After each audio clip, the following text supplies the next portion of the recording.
Ladies and gentlemen, we present at this time the regular Sunday afternoon program of Father Charles E. Coughlin from Royal Oak, Michigan.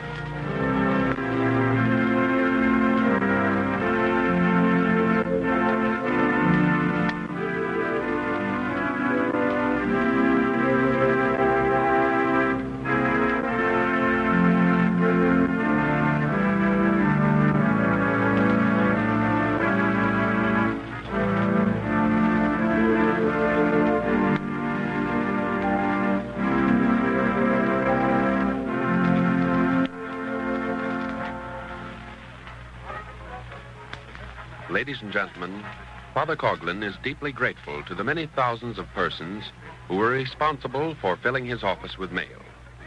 The first reprinting of Father Fahey's book, Rulers of Russia, has been exhausted. A second printing, double that of the first, has been ordered and will be distributed as soon as possible, together with a copy of last week's discourse and of today's discourse.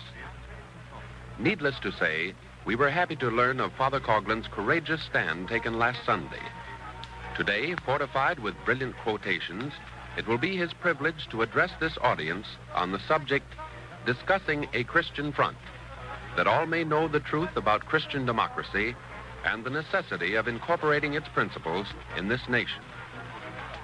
By the end of this week, another 150,000 copies of last week's address and the valuable book, The Rulers of Russia, will be available. If you desire to possess a copy and know the documented truth, write this week to Father Coughlin at Royal Oak, Michigan. It will be his pleasure to mail you these items. And also, for your information, we are glad to announce that the circulation of Social Justice magazine has increased by about 100,000 copies this past week alone. And now, ladies and gentlemen, your spokesman, Father Coughlin. Ladies and gentlemen and friends, last week it was reported that Mr. John L. Lewis, chieftain of the CIO, voiced his dramatic disapproval of the New Deal. As important as this news may be, it was not half so astounding as was the tumultuous silence on the part of the press relative to the plot disclosed to overthrow the government of the United States of America. Reiterating that the Department of Justice, operating under the direction of the Honorable Frank Murphy and J. Edgar Hoover, were careful to avoid implicating the Christian Front in this alleged sedition, and re-emphasizing that most of the disparaging allegations heaped upon that group originated with a portion of the press of America. The general public might have reason to wonder why news of such a startling nature did not rake conspicuous space in last week's columns of these same papers. It is hoped that this telltale omission on the part of those journals which collaborated in headlining so many damaging inaccuracies will not be linked to the Moscow-directed strategy of smear and run. Although the idea of a Christian front certainly was never invented by me,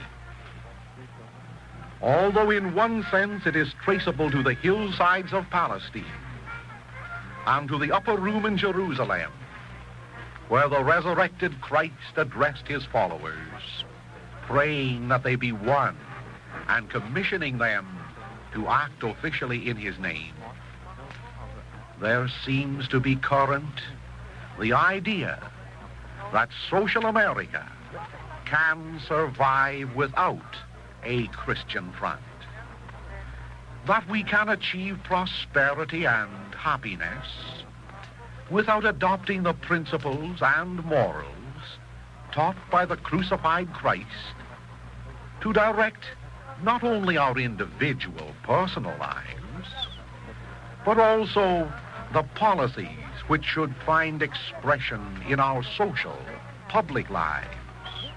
I mean government, education, industry, counting houses and homes. Refusal, official and political refusal to accept Christ's social doctrines, incorporating them in our public and semi-public institutions, is one of the major tragedies of our time. Christianity is confined neither by the limitations of race nor by the restrictions of nationality. It was not intended to be the religion of the Latin and Celtic races only. Oh, like the noonday sun, it was intended by Christ, the King of mankind, to shine upon all the children of men. Did he not say, "Go ye therefore, teaching all nations"? And did not this command impose upon the nations the duty of accepting the King's message? In one sense, my friends, the Christian religion is a philosophy not only for the individual, but also for society as a whole, Christ's philosophy. And in another sense, it is a concrete organization established by the supreme authority, an organization which all men are dutifully invited to join, an organization of which he is the invisible head, an organization for which he provided a visible head to rule and to teach in his name. At one and the same time, therefore, the organization of the Christian church is divine and human. Divine in its origin, in its authority, and in its end, and human in its visible head and membership. Its purpose for existence is definite. It was established neither to compete with nor to overturn the kingdoms or republics of this world, and in their stead set up new monarchs, new parliaments, and new congresses. Rather, the organization of the church was designed to enable individuals to attain that ultimate happiness which is denied them upon earth, and to renovate and purify a decadent society through its doctrines and their practice, to the end that peace with its attendant blessings will be realized. In a word, the organization established by Christ strives that liberty, prosperity, and culture will replace the unutterable tyranny, the abysmal poverty, and the crude vices and ignorance which were manifest before the advent of Christianity.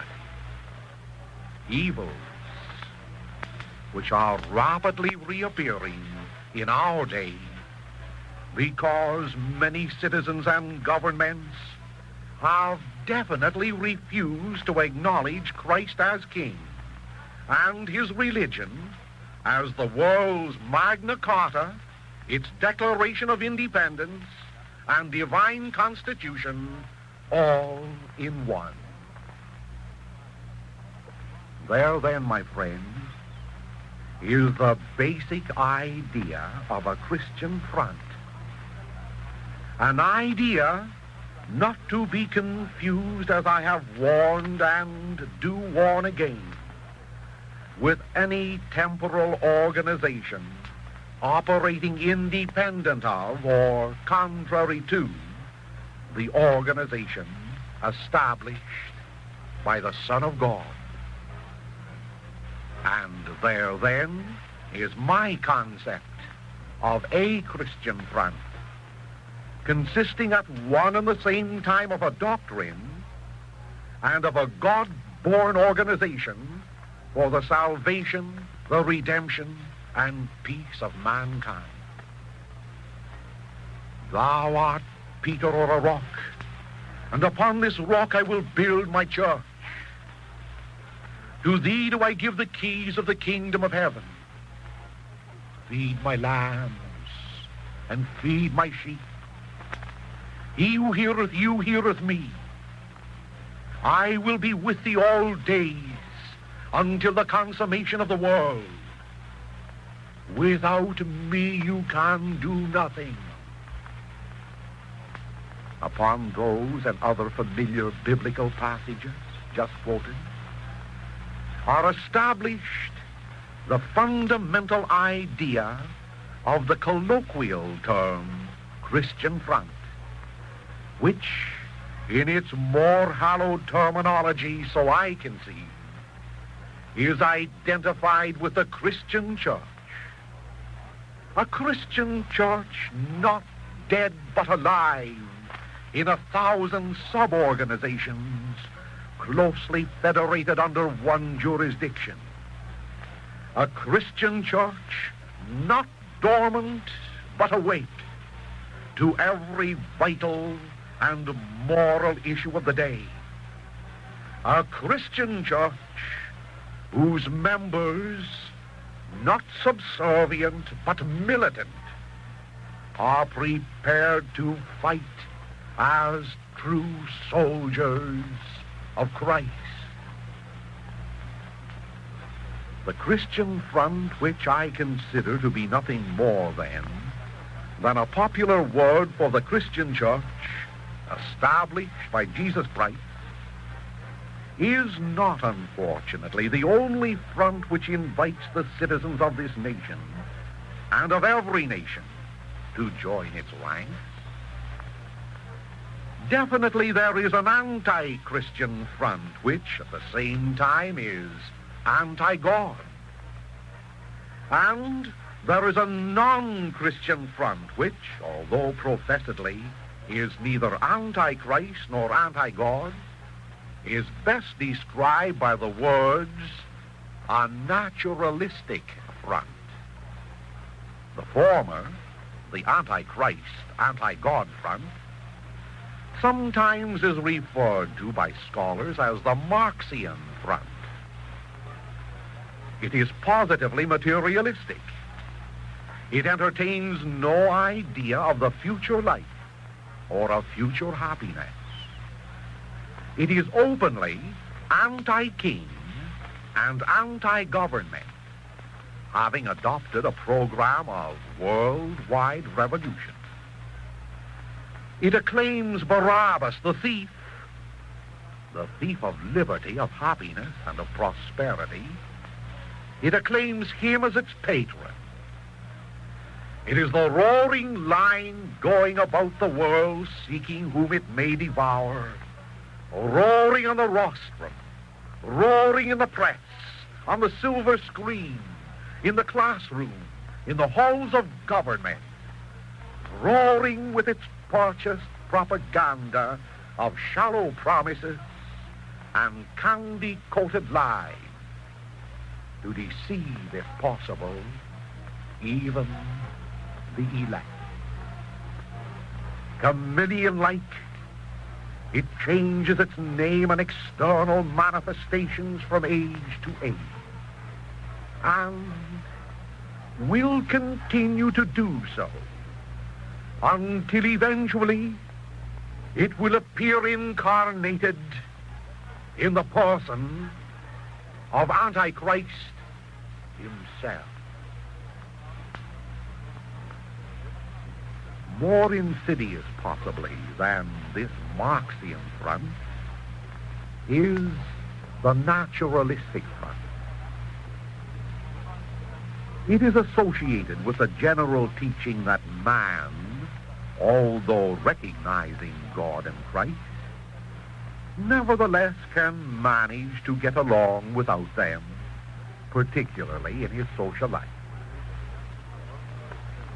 This particular front is the more insidious, I maintain, possibly because of its advertised tolerance towards Christ and his teaching, and possibly because it lures many persons into its fold through the misuse and abuse of the word democracy, which modernly is regarded by many naturalists not only as a political form of government, but as a new religion, the new ship launched to cargo mankind to the haven of prosperity and peace. Assuredly, no Christian is opposed to democracy in its reasonable interpretation.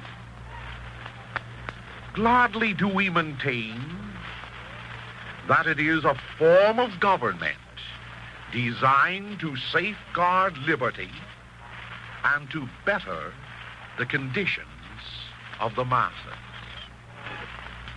Therefore, do not accuse me of being opposed to the sound, to the accepted principles identified with genuine democracy, although I do dare protest when the word is employed to engage the popular ear with errors which are most undemocratic.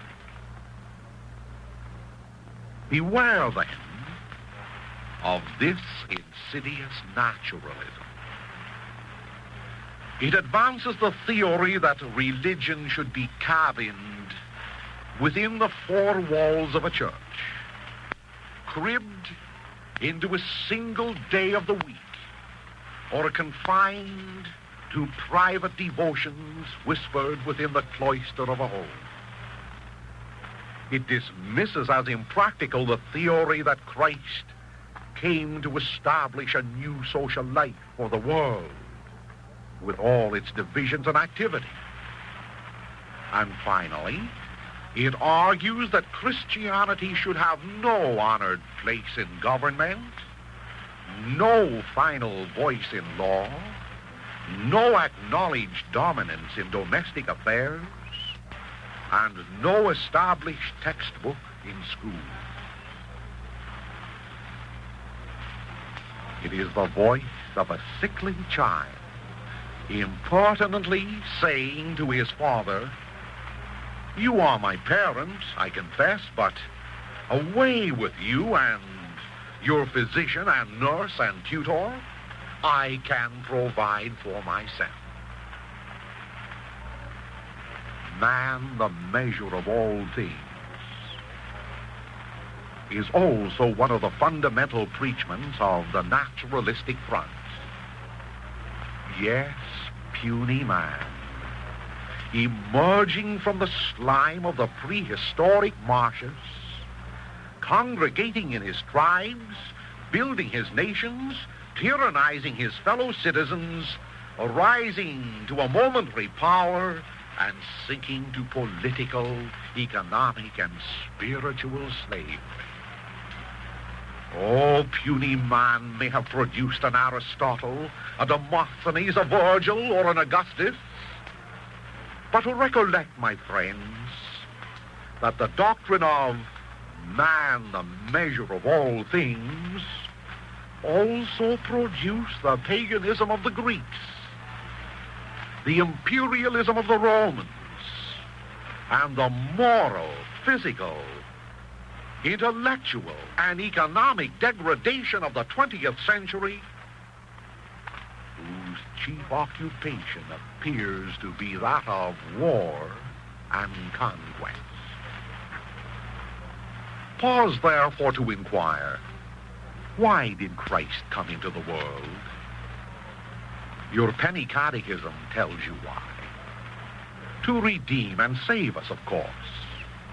To supply a crutch for the spiritually lame, a light for the intellectually blind, to insist that man is not the measure of all things, to prove that God is the measure of all things, and to establish a standard of truth and morals among the nations, bidding them to seek forth the kingdom of God and his justice, not man's justice, and all things else will be added unto them. Therefore, with this conception of a Christian front, I speak the following. Any concentrated attack, no matter how artfully disguised on this concept of a Christian front, which I now interpret and have interpreted in the popular language of the day as representing the Christian church, is an attack on Christianity. The Marxian front existing in America is very apparent. Its followers, however, though pampered by millions of fellow travelers, and its flag, though recognized by our government, are in disrepute. No wonder its sympathizers are in desperation. The naturalistic front, not so apparent, because it lies behind the silken veil of unctuous words, instead of recognizing the Christian religion as the essential and most vital element for the salvation of individuals and the regeneration of society, instead of insisting upon Christianizing every phase of life, and instead of accepting Christ as the measure of all things, this naturalistic front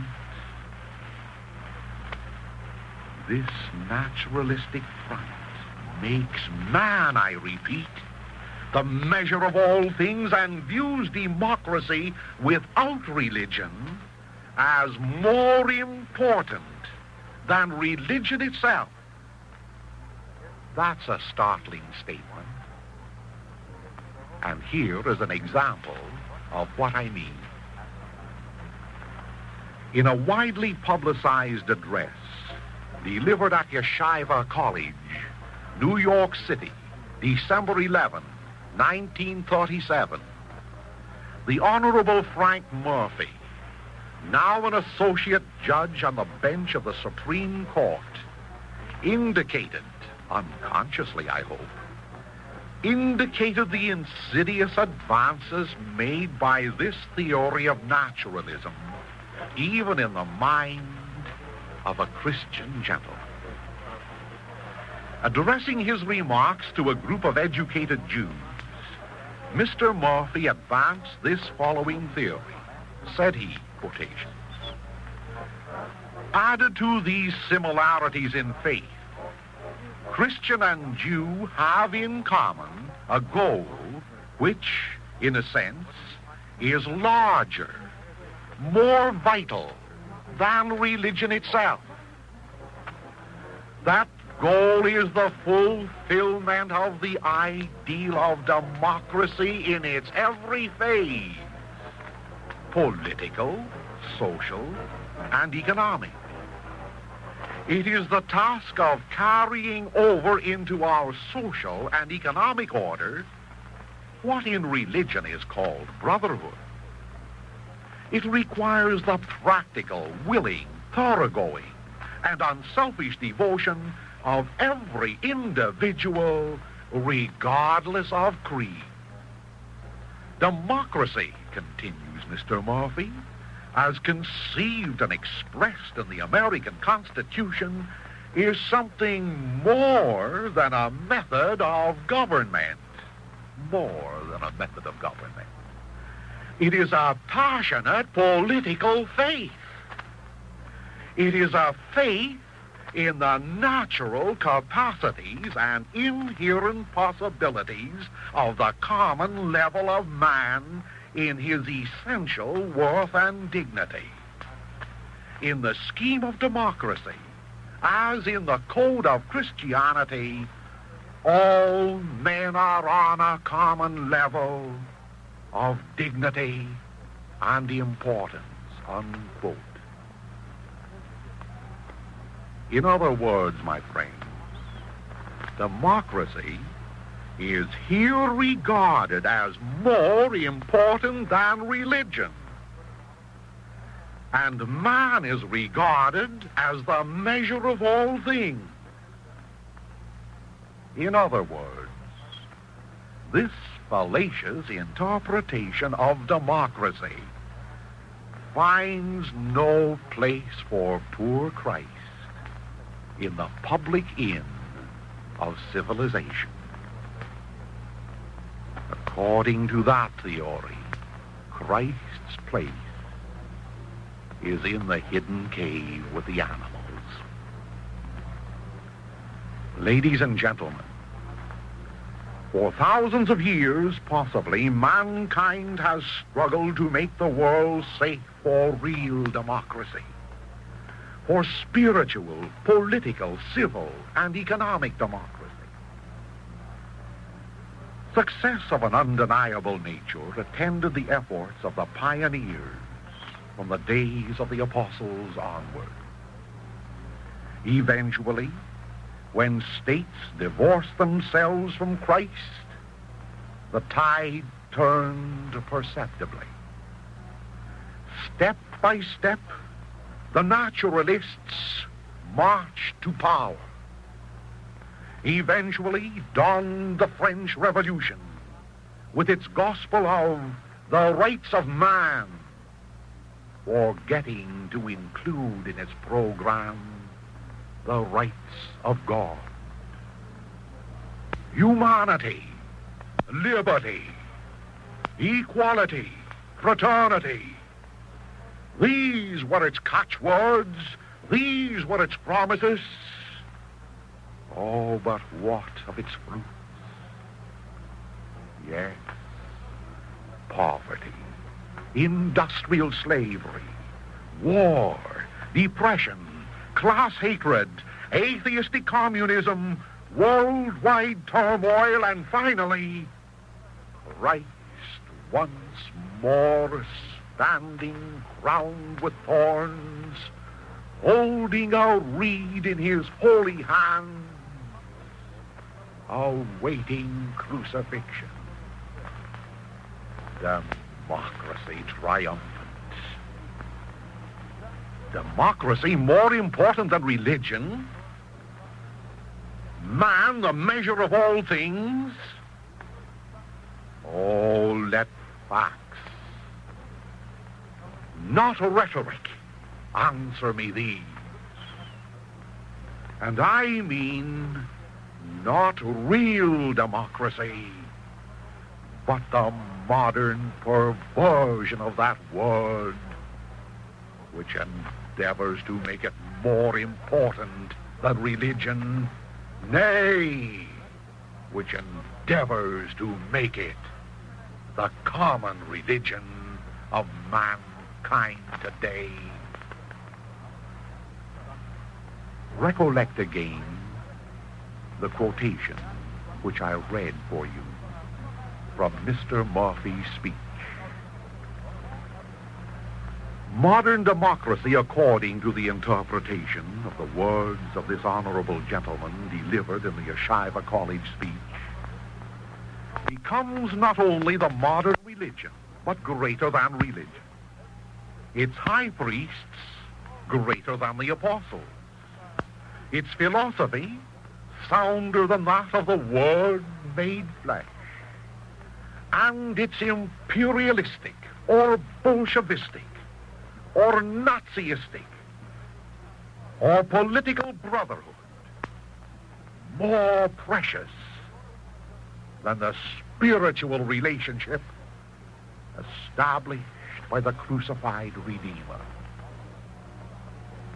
Oh, yes. There stands the King in Pilate's hall, already crowned with thorns, already holding a scepter, a broken scepter in his hand. A Barabbas already is preferred to him. There he waits after 20 centuries. Waits to be crucified again.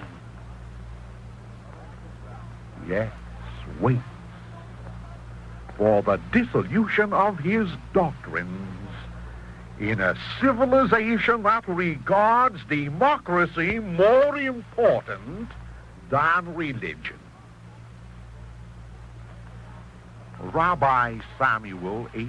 Goldenson, speaking recently before the National Federation of Temple Sisterhoods at the Temple Emmanuel, New York City, asserted that the lack of faith on the part of Jews, yes, the lack of faith on the part of Jews, rather than anti-Semitism,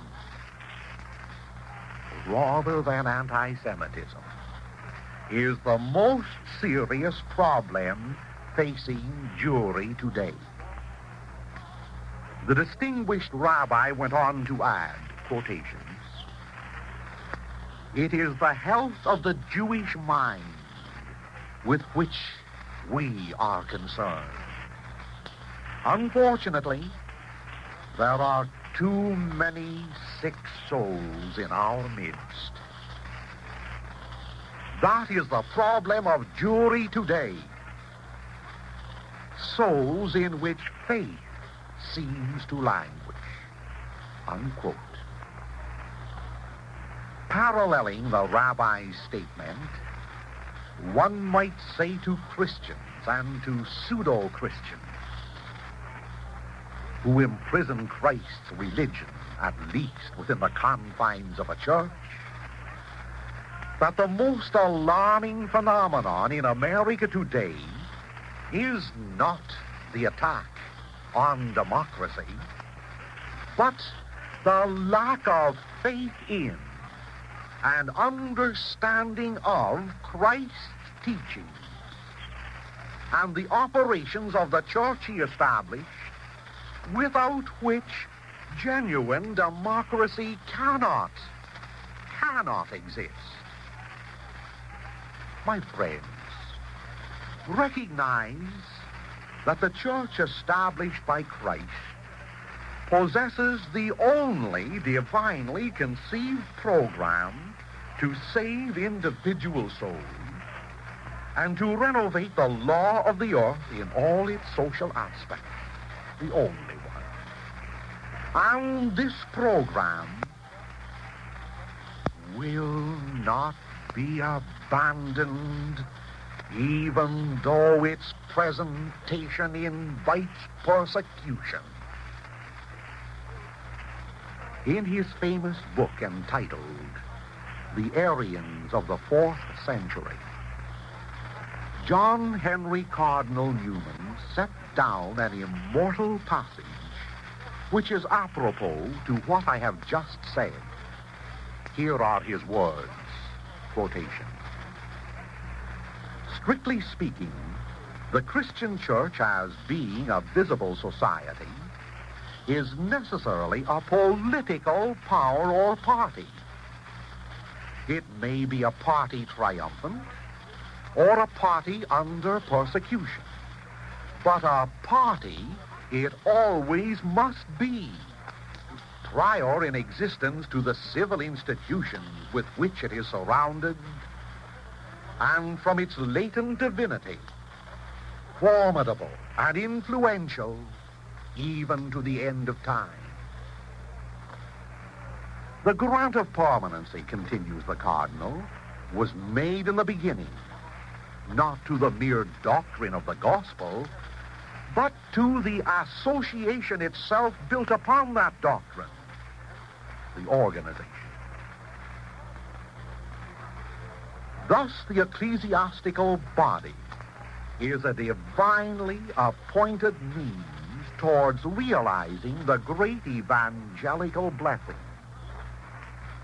Christians depart from their duty or become, in an offensive sense, political, not when they act as members of one community, but when they do so for temporal ends or in an illegal manner. Not when they assume the attitude of a party, but when they split into many.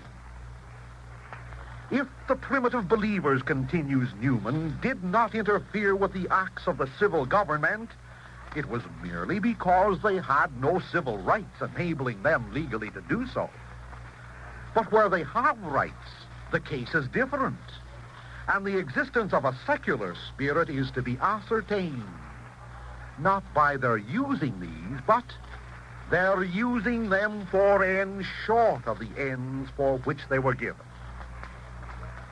Doubtless, in criticizing the mode of their exercising them in a particular case, continues the Cardinal, differences of opinion may fairly exist, but the principle itself, namely, the duty of using their civil rights, is the service of religion, and is clear.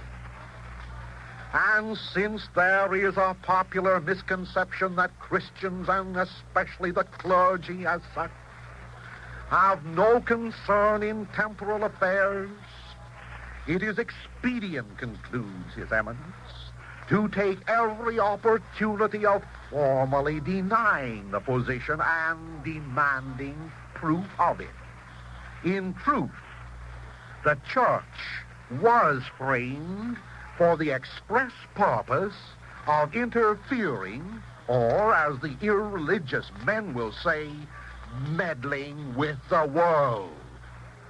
It is the plain duty of its members, so he concludes, not only to associate internally, but also to develop that internal union in an external warfare with the spirit of evil, whether it be in king's courts or among the mixed multitude.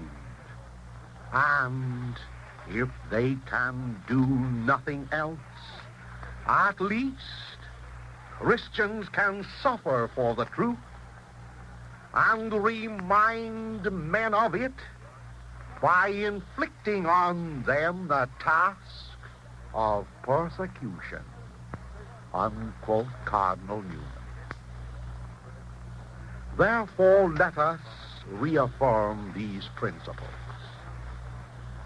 Religion, Christ's religion and Christ's church, are more important than democracy. Democracy itself is not more important than religion, as the words of the new associate judge of the Supreme Court indicate. In its broad interpretation, democracy is identified not only with the Bill of Rights, but with our practice. Not only with the Constitution, which safeguards the rights of minorities, but with its acceptance. Not only with government of the people, by the people, and for the people, but with a people, a Christly people conscious of their Christly dignity. Not only with institutions of learning, but with teachers skilled in imparting the imperishable truths of Christ.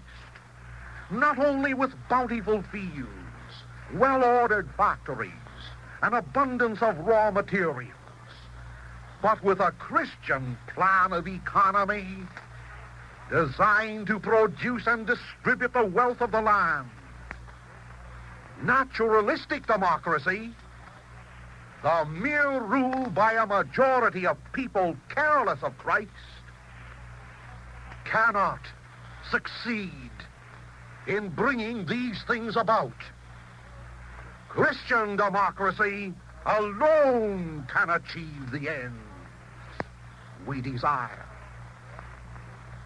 In a word, Christian democracy is a fruit, and the tree upon which it grows is the tree of life, the immortal Christ, who more than 1900 years ago appeared upon this earth to feed and clothe and shelter us, not only with materialities, but with spiritualities. And without this creed, there can be no fruit. To confirm this statement, question the disappointed and confounded spirits of Rousseau, of Voltaire, of the French revolutionists. Question the deceived spirits of Clemenceau, of Woodrow Wilson, and the signatories of the Peace Treaty of Versailles. Question the troubled hearts of Stalin and Hitler. One answer will they all give, an anguished answer of bitter failure, because all of them ostracize Christ from their council chamber. Therefore, a Christian front, or the Christian church, embracing and professing and practicing in an organized, stabilized manner the doctrines of the Master, is a political party come to perfect and not to destroy, come to safeguard the things that are Caesar's and not dissolve them, but a political party not in the current degraded acceptance of this word. I speak of these things because I have encouraged my friends to join the movement of a Christian front to oppose the attacks leveled against Christianity and its doctrine by the willing and unwilling servants of the Marxian front and the naturalistic front.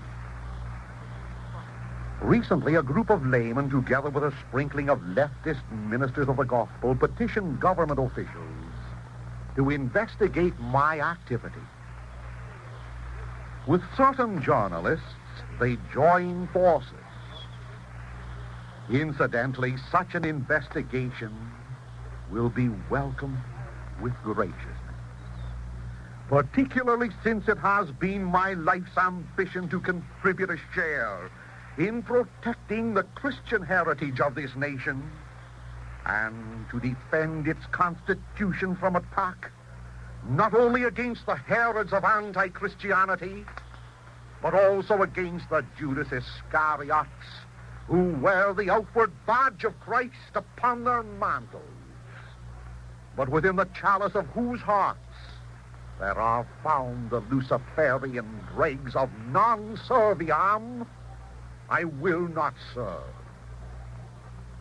And recently I've been honored by a journalistic attack so shallow that one needs no intellectual X-ray to discover its origin.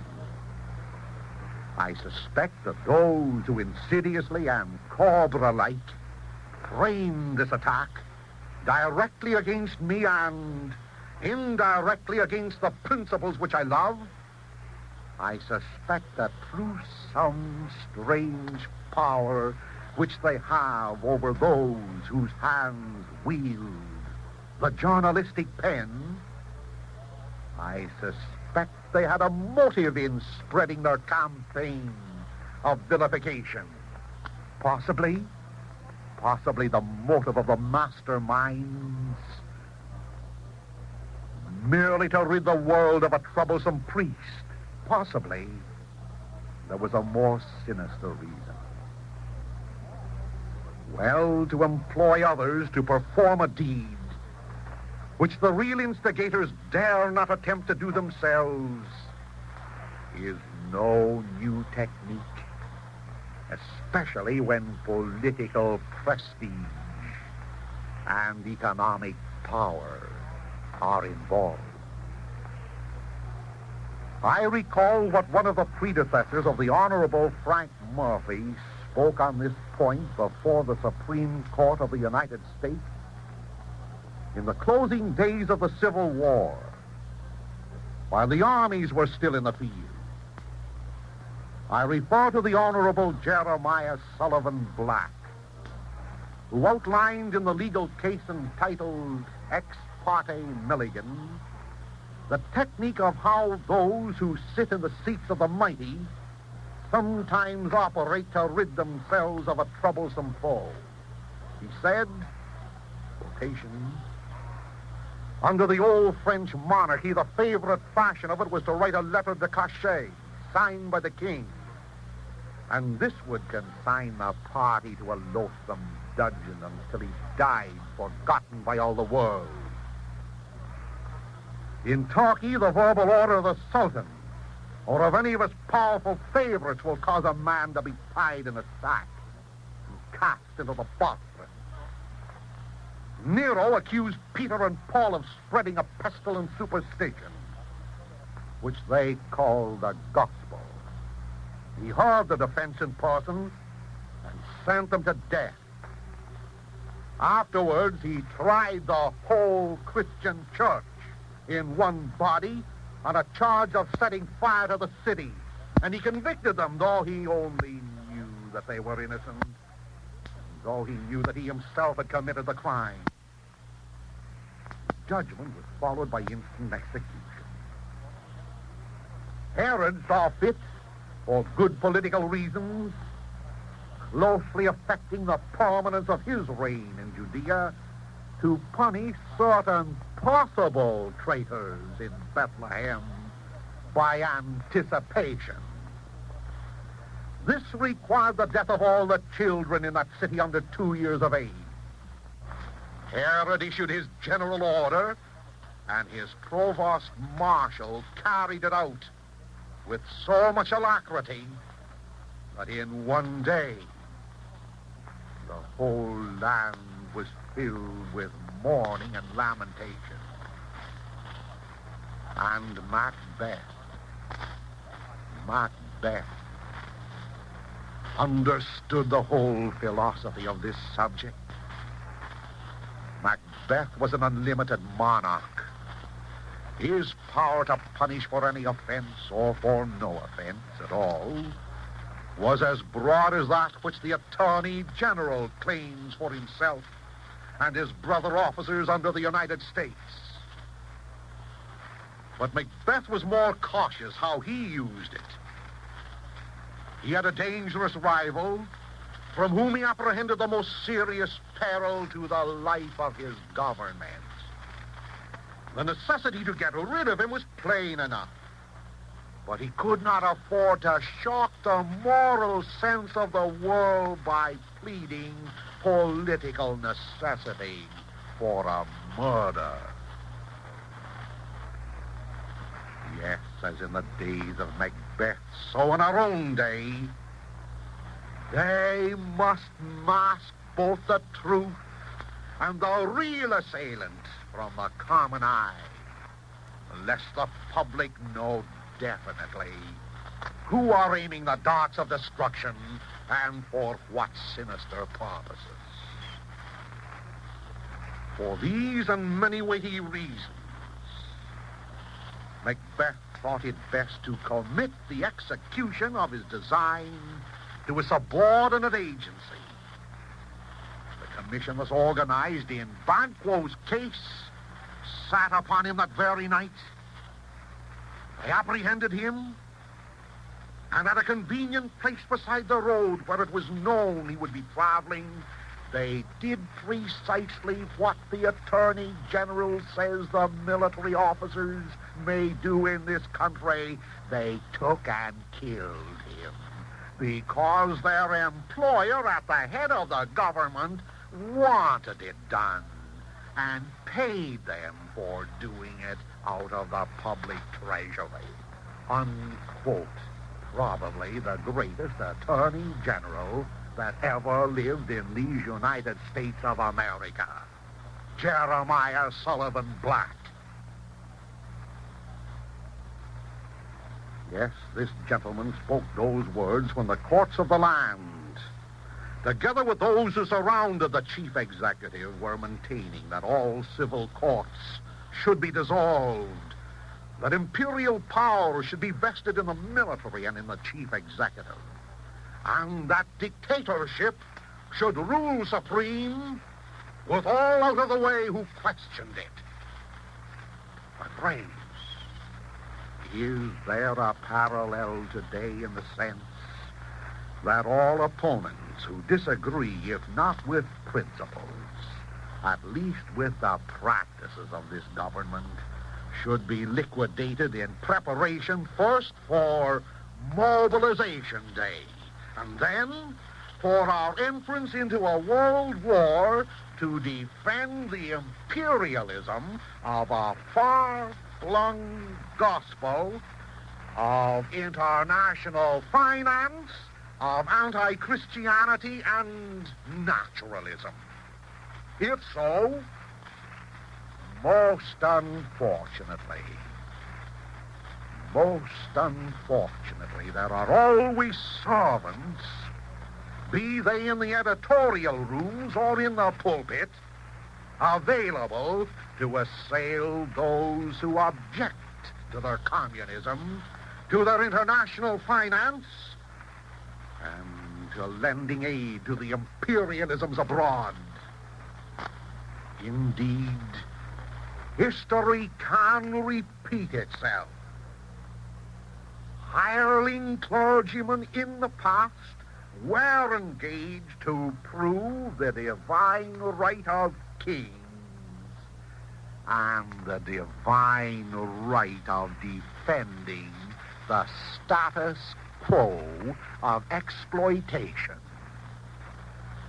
Indeed, no abuse of power and no national or international ambition is so flagrant that it will not find its paid defenders and defamers. As the eminent Attorney General Jeremiah Sullivan Black concluded in his appeal before the Supreme Court, here are his words: "Those butchers' dogs that feed upon garbage and fatten upon the offal of the shambles are always ready to bark at whatever interferes with the trade of their master." And so, my friends, so for the butcher dogs in the editorial rooms or in the pulpits, serve ye your masters well as you bark in vain to stem the resurgent spirit of Christianity and cry down even the least of those who march valiantly in the ranks of the Christian church for God and country. These words I address to you mainly to record my concept of a Christian front, not to retract any substantial statement I made heretofore or last Sunday. Once more I appeal to the individuals in this audience, be they Catholic or Protestant or Jew, to identify themselves with practical Christianity, the Christian church, else they will be submerged by the crimson flood of the Marxian front, or their liberties and their hopes will lie withered under the killing frosts of the materialistic front. Learn from the past. No victory without Christ. And in conclusion, I ask you, ladies and gentlemen, why should a real Christian espouse Nazism, fascism, communism, naturalistic democracy, or imperialism? A real Christian is a philosophy and a leader infinitely superior to those. A philosophy of social life. Why should a member of the Christian church find companionable fellow travelers in a Rousseau, a Stalin, or a Hitler, when he enjoys the everlasting fellowship of a Paul, an Athanasius, an Augustus, and a John Fisher? Or why should I personally prevision the establishment of peace, prosperity, and happiness through a system of Christless democracy, when I and every Catholic priest know that it cannot be done, when I and every Catholic priest possess the heritage and understanding of Christian democracy, whose principles are as applicable in the 20th as well as in the 3rd century, as applicable in America as they were in ancient Europe. If an individual or a group, therefore, must fear me not because I praise the principles of the Christian church, the church militant, but fear me, yes, fear me, because not hiding behind sacerdotal robes, I hope I possess courage enough to advocate the need of accepting Christian democracy and dare point out the fallacies of Christless democracy. Fear me because the principles that I trust I preach are eternal and cannot die. A Christian front? Most certainly. A front with a philosophy of salvation, of life and of government. A front whose founder and invisible leader is the Son of God. A front whose earthly government is his vicar and his subordinates. A front whose membership is composed of saint and sinner, Gentile and Jew, struggling along to perfection under the flag of the cross and hoping to attain it, not through human leaders, I assure you, but through the grace of him in whom we live and breathe and have our being. A Christian front? Most assuredly. For we recognize the native imperfections of the Stalins, the Hitlers, and all the other civil leaders and groups thereof, who, despite their powers, are still like the rest of us, weak, vacillating, sinful men. And we recognize that there is no lasting state, no permanent constitution, no liberty or law or prosperity or peace, unless, ladies and gentlemen, the cornerstone that was rejected at the birth of naturalism be reset in the temple of our government. Long live Christ the King. Sine me nihil potestis. Without me, you can do nothing. My friend, if you care to possess a copy of this day's address, as well as of last week's address, together with that 100-page book by the eminent Dennis Fahey, the scholar priest of Ireland, write me a letter this week, and I will be glad to mail you your copy. God bless every one of you.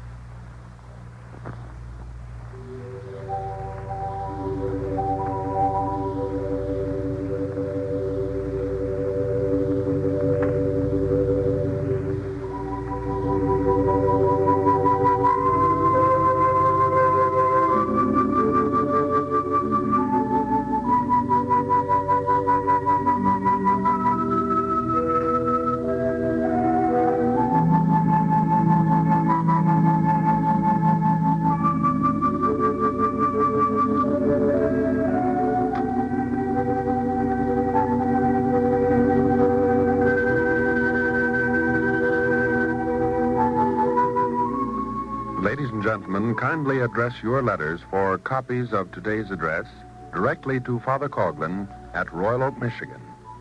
And accept our invitation to join us again next Sunday at this same time. Ladies and gentlemen, we have presented the regular Sunday afternoon program of Father Charles E. Coughlin from Royal Oak, Michigan. Statements made and views expressed were those of the speaker and do not necessarily reflect the policies of this station. Father Coughlin's address was a presentation on your dial at 1250 kilocycles.